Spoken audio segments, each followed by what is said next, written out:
Good evening and welcome to another episode of Let's Talk Business.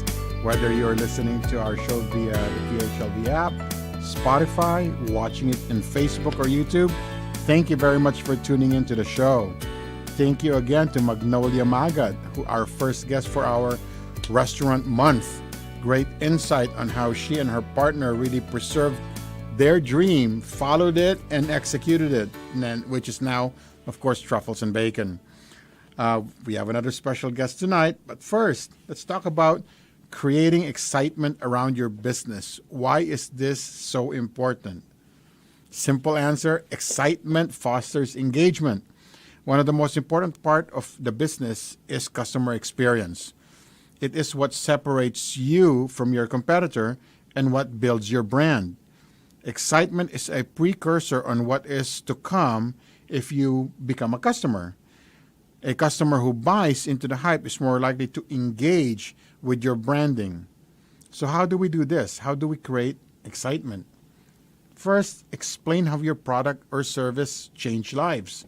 Remember why you started this business. Why is it so special? Why is it such a need? What makes it better or special, right?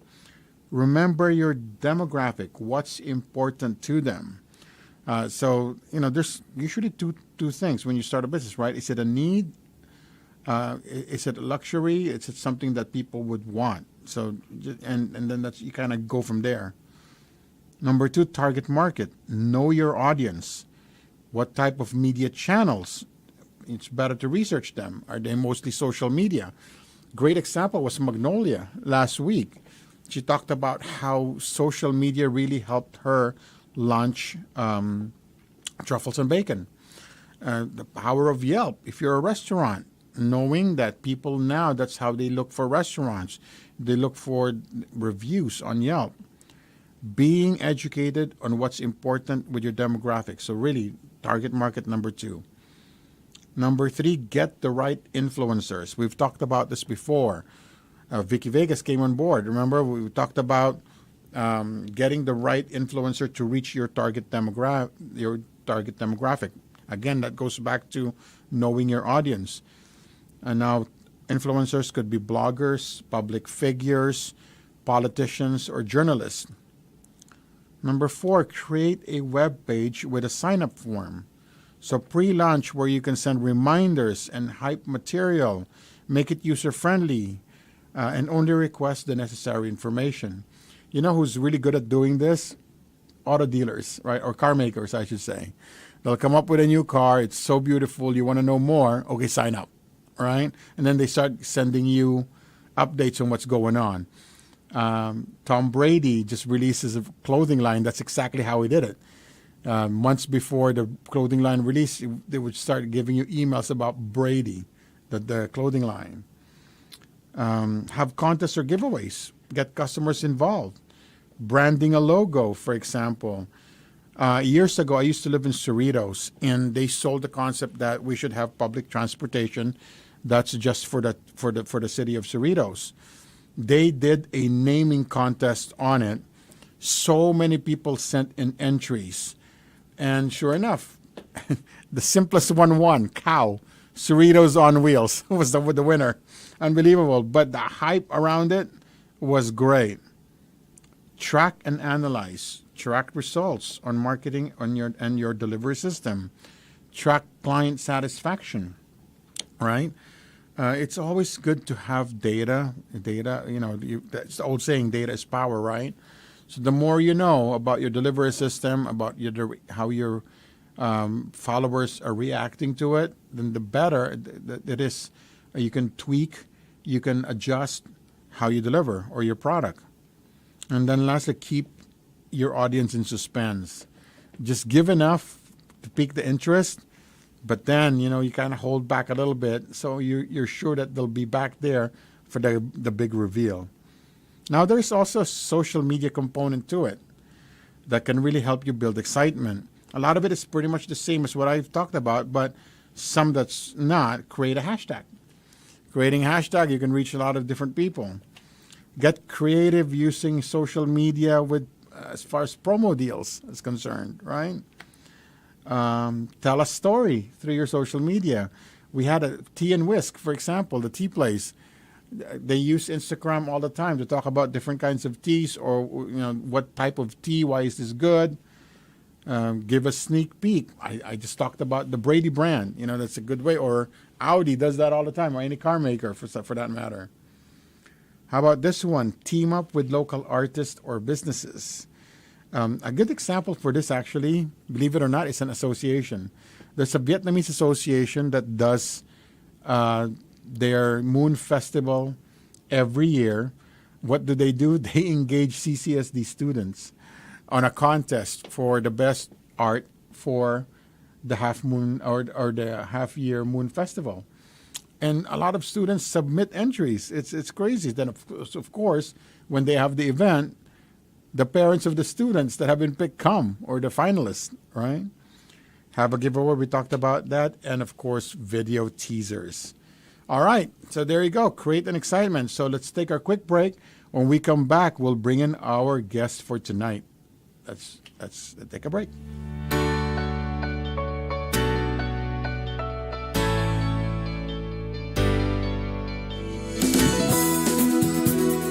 Just like a friend from back home. This is your Filipino radio experience in Las Vegas. PHLV Radio. PHLV Radio.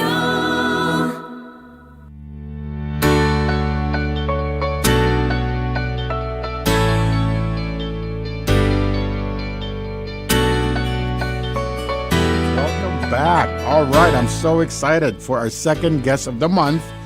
I want to welcome the founder, organizer of Historia and the Night Market. Please welcome Walbert Castillo. How are you, Walbert? Good evening. Good evening. I'm doing well. Thank you so much for having me, Sonny. Of course, it's our pleasure. So, okay, let's dive into it. Please tell us about Historia and Night Market. What is the concept? What type of food? And how long have you been thinking about doing this? Yeah, so first off, thank you again for having me. I'm looking forward to really talking about my experience as the founder of Historia LV. So essentially, Historia is sort of this passion project that has sort of been in the works for, maybe a few months now. Okay. My full-time job, I work at Amazon as a creative director on the brand marketing team. So I travel around the world and I make documentaries for a living. Nice. And through my travels, I think this idea of just wanting to learn more from different cultures, communities, has really opened up this mindset of wanting to embrace, who I am as a Filipino American. And so the way that Historia came about was actually from this past summer. I was in the Philippines for a whole month. Grateful that I was able to work there remotely through my current role. And I got to visit all these different provinces, from Cebu to Luzon, to Manila, to Boracay, to Lana del Norte, Dumaguete, Cagayan de Oro, Aligan City. Holy wow, all of that's these different places. It was crazy. Yeah, and so, for me, it was just like really taking a step back and of course, being humble about the situation. I think for me, I oftentimes go to a place or location, and I go with the idea of being a sponge. I love to retain information, and I love to explore. Sometimes I'm the type of person to explore the off-beaten path, right? To just go there without technology. And so for me, I've always been curious about exploration and wanting to pursue things that are in line with my interests and passions. I think I am starting Historia because I want to essentially create an opportunity for Filipinos to remind themselves where they came from. I think as a Filipino American, I was born in Chicago, Illinois, and growing up there, there's a prominent Filipino community, not as big as the one here in Vegas, of course, but growing up, I felt that I had this Filipino identity crisis. And it's something that I think a lot of Filipino Americans, second gen, third gen, experience themselves. Yeah. And so, a pain point that I recognized was this idea that I don't know Tagalog, I can't speak, I can't understand. And so how do I take that and learn from my own history if I can't speak my own? Yeah. And so naturally, during high school and college, and outside of work, I would join these Filipino organizations. I did tinikling, I did singkil, I did pandango sa ilaw. I danced with the Filipino traditional dance groups in both high school and college. And it was great because I knew that even though I was experiencing this Filipino identity crisis, I knew I wasn't alone. I felt that because I was disconnected, I found connectivity through others who were also disconnected. And so it's this culmination of cultivation, of being in a place where you feel accepted, where you feel comfortable with one another because you come from the same root, for example. And so that was one pain point I experienced in while I was there. But then when I was in the Philippines, it's so funny because that identity crisis, it grew. it definitely metastasized because, for me, being in the Philippines, I can easily go there and, I can blend in. Yeah. But the moment I speak, they're like, "You're definitely not from around here." So and they know, believe me, they know. They know. And so, I was sort of caught in the middle. So that was sort of the first pain point. And then the second pain point is this idea of having a space for younger to middle-aged Filipinos. For me, my own experience being in Chicago, I recognized that a lot of Filipino restaurants, and this might not be the same for others living in LA or New York, but I recognized that a lot of the spaces that I would oftentimes visit were very much catered toward older folks in the community. And that's not a bad thing. I love karaoke night Wednesdays. I love ballroom Thursdays. Yeah. But for me, after those events were over, where did I go? And I didn't really have a space where I can connect with other Filipinos until high school, until college. And so I'm creating Historia because, one, I want to remind people sort of where they came from, Filipinos and Filipino Americans, but also celebrate the traditions that we have as a community and have people outside of our community, non-Filipinos, to learn what our history, our culture, what we celebrate is all about. Yeah. And so why not create a space where I can continue to bring second gen, third gen, first gen folks from any age group and know that this is a place that they can celebrate their culture. So that's why I'm creating Astoria. And Astoria in Tagalog means story. Yeah. In my local dialect, where my family is from, Historia in Bisaya means storyteller. So as someone who comes from a journalism background, who currently works at an organization where I create documentaries for a living, why not instill my love for storytelling and fuse that with food? Yeah. And so from island to table, I can really, bring people on this experiential journey across time, across the history of the Philippines. I love it. I love it because I can really, I didn't walk your shoes, so of course I cannot say I know how you feel, but I can relate through my kids. I have two kids. They're 28 and 25 now. And as you know, they don't really teach, I don't know in Chicago, but here in Vegas or in LA, they don't teach Asian history in our curriculum for school. So of course, that adds to that identity crisis. Growing up, they have no idea, okay, we're Filipinos, but what does that mean, right? What have we done? Yeah, exactly. So having a place like this where they could learn and have fun at the same time would be awesome. I love the concept, believe me. You kind of answered my second question, but is there anything you want to add? What inspired you to create both Historia and the night market? Yeah, so it's really exciting because Historia is still in its preliminary phase. Yeah. However, we are organizing the first Filipino night market in Las Vegas. Yeah. So Historia, as well as The Space with Cheryl Darrow, we are co-producing this wonderful event together. It's the first of its kind on October 27th. And so it's going to be an exciting endeavor. It's just been a wild journey thus far because I came to Vegas without any expectations, actually. I didn't really know the Filipino community here, and I think after the NAFA conference that took place this summer, I was able to find my people. I was able to find the Filipino community in Vegas, and naturally I just gravitated toward connecting with folks like yourself, Kuya, but also people like Cheryl. And so both her and I came to the consensus that we wanted to organize something big for the community. Good. I told her about Historia and that it was in its preliminary phase, but the idea of wanting to take her event that she wanted to have for Filipino American History Month and infuse Historia just encapsulated this wonderful idea of doing a way to celebrate fam.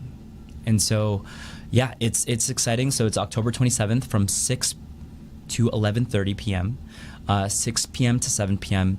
is the VIP reception. Cool. And then 7 p.m. to 11:30 p.m. is the night market. I love it. I like that. I like that venue too, by the way. Space is really cool. And it's called Space and Time. Yeah. Because we wanted to recognize the history of the Philippines. And so the exciting thing, and this is, man, I get pumped up every time I talk about this, but the way that the night market will be created and curated is this. It's going to be a celebration of Filipino history throughout the ages. Nice. So Filipino food vendors, we've invited our friends. Okay. Milkfish Bake Shop, Uh-huh. Cafe de Manila, Okay. Tasteful Affairs, Okay. and Kuya's Manila Barbecue, and Historia. The 5 of us are coming together to curate foods per chapter, per era and influence in the Philippines. And so Nice. chapter 1, pre-colonial Philippines, chapter 2, Chinese influence, chapter 3, Spanish era and that colonization, and chapter 4, American. So everyone, you'll sort of go on this experiential journey, as I had mentioned. You walk into the night market and you can try different foods per chapter. I love that, actually. My next question to you was actually, one of the most important things in a restaurant success is the menu. How do you come up with this different menu, especially the storytelling part of it? Yeah. It's a good question, and probably the most difficult, because we want to, as Astoria, since we are serving pre-colonial food and beyond, I think for us, we want to make sure we get the narrative right. Okay. We want to make sure that we don't rewrite history. Okay. And instead we learn from it. I think that's so important. I think that's the documentarist coming out of it. We want to make much sure so. you do it right. Yeah, it comes natural. But I think in terms of the food, I have such talented chefs on my team. Yeah. Catherine, James, and my mom, Vivian.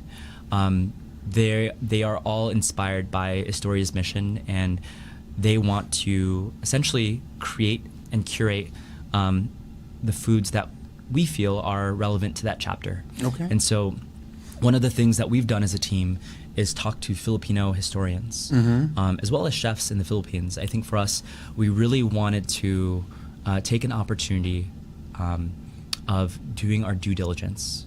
I think that's so important. The whole aspect of us conducting research allows us to bring island to table. Nice. And I think that's so important. Yeah. Because oftentimes we see the mainstream, but oftentimes we don't have that storytelling aspect in what we can eat in the culinary. And so as a storyteller, I want to infuse both of those things. And in the menu, I mean, we've had such great conversations. One historian that I'd like to highlight, we just gave a special shout out on our Instagram at Historia LV. So if you were able to At follow, Historia LV. it'd be You got it. amazing. Will Yeah. do. Yeah. But her name is Tita Feliz. Okay. Tita Feliz Maria. And so she's been amazing. She's based in Manila.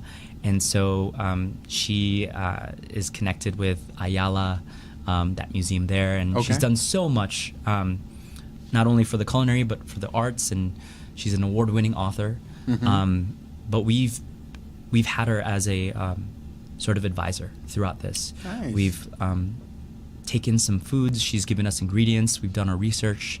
And we've basically taken some of those ingredients and come up with foods ourselves with our own take, our own flavor.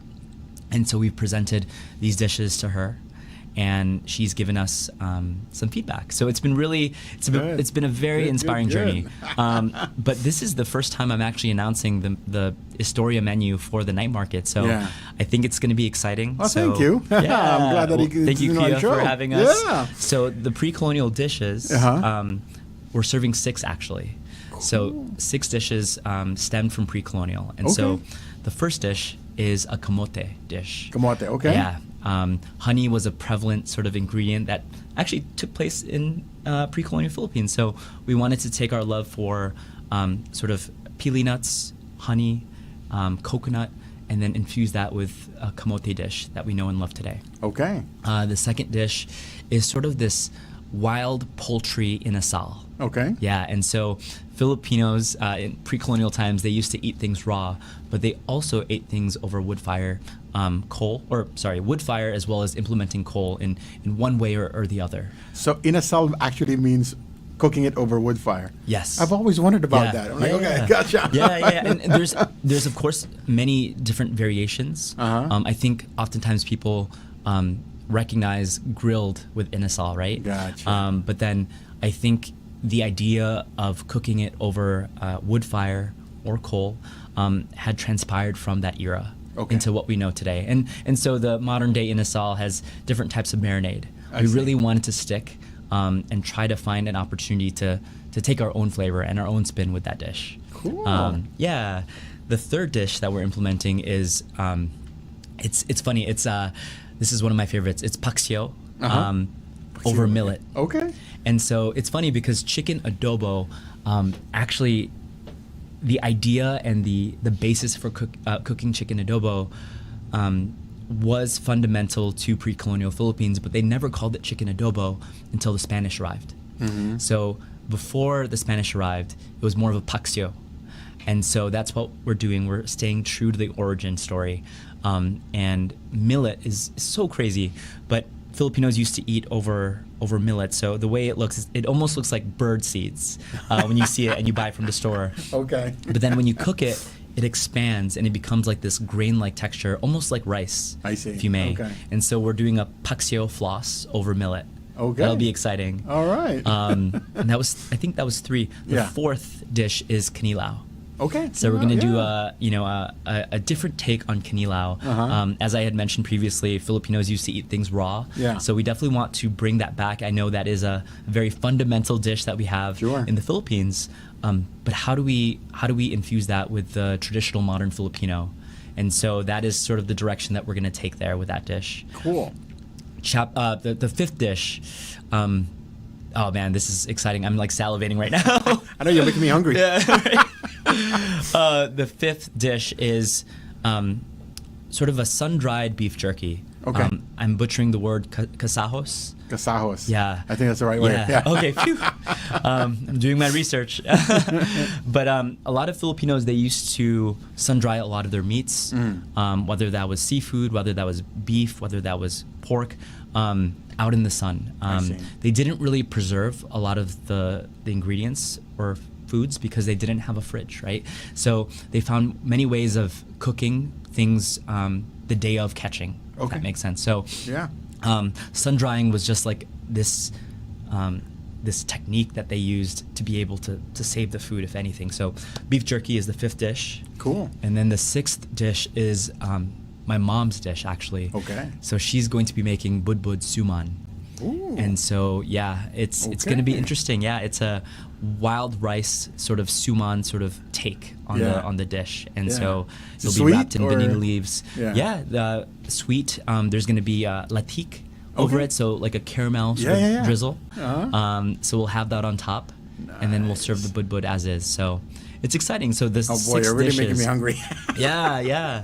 Those 6 dishes will have its own spotlight at the night market. night. So from 6 to 7 p.m.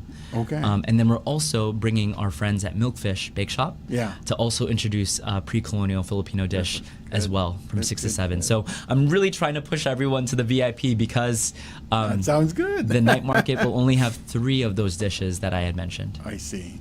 So, night market's exciting. It's coming. Yep. Astoria's launching. What's next? What are you doing? What's next? Well, for Astoria, I think I ideally would love to open up a brick and mortar. Okay. But I think for me, I definitely recognize that this is very experiential, but also experimental. Okay. And so the idea of Historia is really baked on the core focus of wanting to test it out, Yeah. wanting to see if people are receptive to the idea, what kind of feedback are people providing Yeah. on an experience like this. And so I think for me, Historia, I'm calling it a pop-up restaurant because what I want to eventually do is, on a per month basis, and as we get bigger, or not bigger, but as we grow rather, I want to have a monthly pop-up. I want to have a bi-weekly pop-up, and then maybe a weekly pop-up. I love it. And so we're renting out a kitchen, and we're essentially asking our friends if they want to be able to attend these prefix sort of events. And in a way, I want each of these pop-ups to not just be a restaurant sitting, but I want it to be a love for culture and introduce Filipino talent, whether it's a musician, whether it's art, whether it's dancing. I want to infuse something special, something unique that takes it beyond what people are eating. I like that. Yeah. That's good. Yeah. So one of the things that I'm excited about at the night market is partnering up with CMC Boutique. Okay. And so not only did the food evolve over time, but what we wore evolved over time as well. So there's going to be an amazing I'm sure fashion Sarah Mel show. will like that. She is, she's been amazing, and Tita Mila, and so far we've been collaborating on this idea of having everyone on staff Nice. wear the traditional garments throughout the ages of each chapter, influenced by different countries coming in. And so we have a fashion show. Cool. And chapters 1 through 4 will be present. All right. No pun intended. That's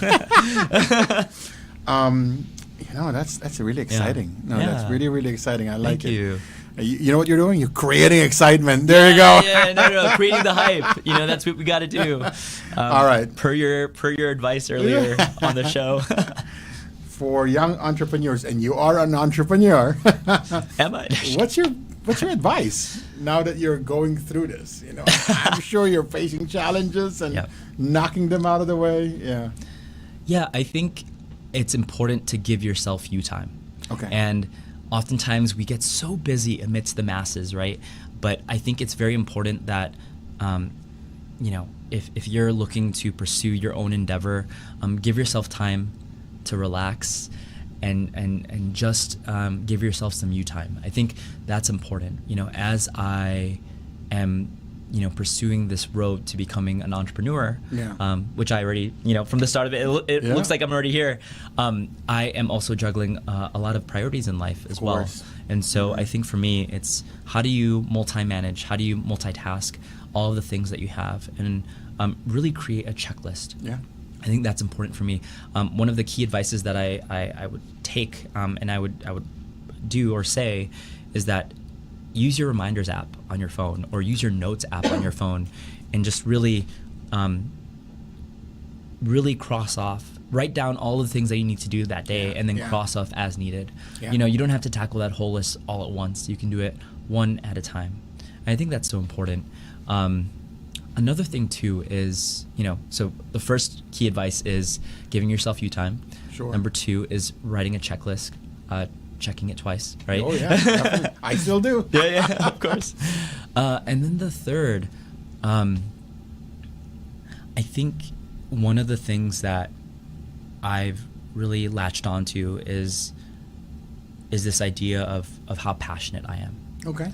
I think you had mentioned it earlier, Kuya, that, remember why you started the business in the first place. Yep. And I'm still in that phase where I'm like still starting it out. Yeah. But I have to remember the love of why I started it in the first place and where that passion stems from. I didn't mention this earlier, but my mom, she makes wedding cakes for a living. And so, she's never had her own brick and mortar shop, and she's never really owned a business. But she caters, So I think there's this idea of wanting to, help my mom achieve her dreams, but also infusing that with my own.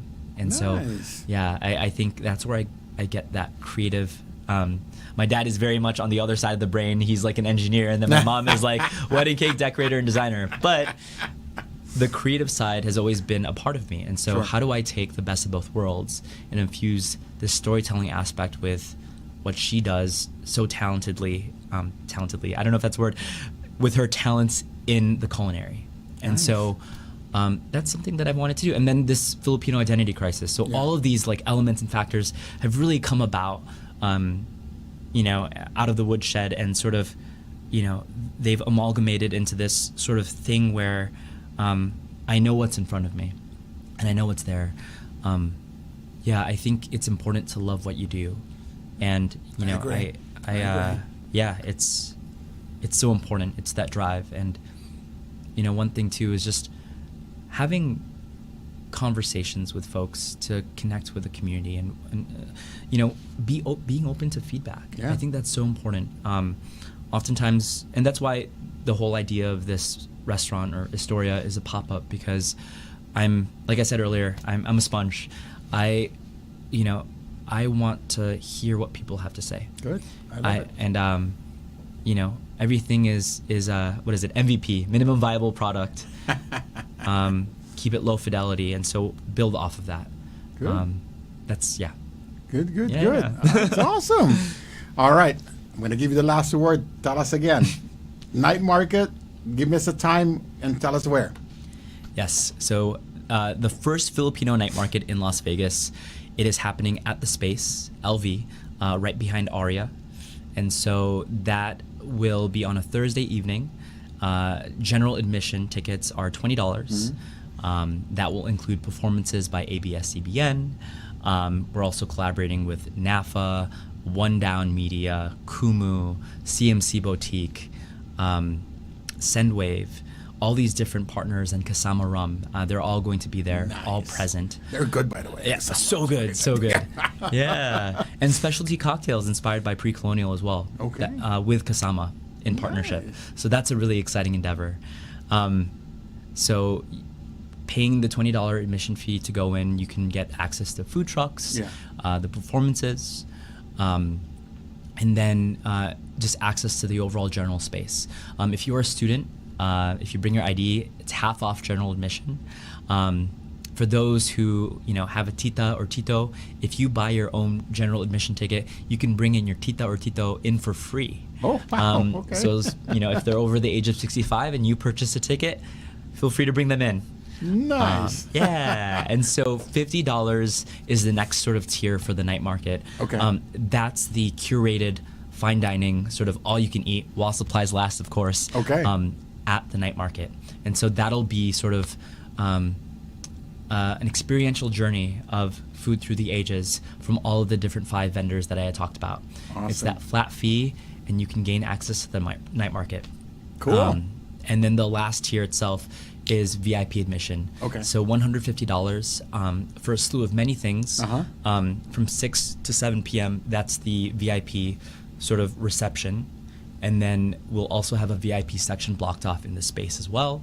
And also you'll gain access to a lot of things. There are souvenir goodie bags, things that you can get, especially with the cocktail bar that will be there on site. So it's going to be exciting. There's a lot of specialty items in the mix, but it's exciting. It's the first one of its kind. So if you are available, we'd love to have you.